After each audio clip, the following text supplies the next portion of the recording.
So Erik, now that I've known you for about 6 to 7 years, I've always wondered what made you choose, the practice of law, in particular, shipping law. My encounter with law, I must say, is actually a bit of a chance. I think law is quite an interesting topic for me to just try. Luckily, I did quite okay in law school, so I decided to just plunge myself into law. Throwing back the question at you, how did you decide to actually do shipping in your time when you actually started out? My time, you mean 100 years ago? No, I don't know. But I actually started in 89, and at that time I think the world was in a bit of a crisis. I thought perhaps a more recession-proof area of law would be shipping.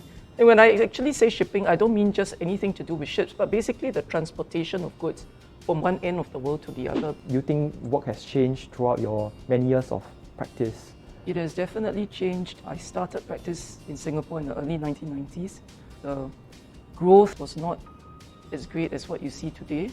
All that growth, I think, took place in maybe the mid-2000 plus. It is very good. It actually gives it a more international flavor to the maritime community in Singapore. Erik, now that you've been practicing maritime law for a few years, what advice would you give to a young student? Maritime law is a specialization in itself, but it crosses many different areas of practice. I think maritime law is a good starting platform. If you ever decide that, perhaps it's not for you, then I think you still have the latitude and room for you to move. So you highly recommend, right? Yes, of and course. And we'll count on you at our next recruitment exercise. So in short, I think you would agree with me if I said that it has been a very rewarding experience and career.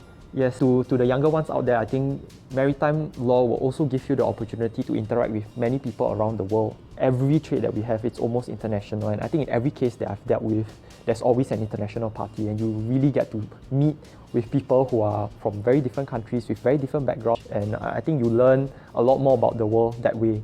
I'm pretty sure you also have the same experience in your many more years in practice than me. I've been doing this for almost 30 years, and it's still new and exciting to me every day. So it makes you look forward to coming into work and see what else there is in store for you. Yeah, I hope that will remain that way for the many more years that I have in front of me. So I'll see you in 30 years' time.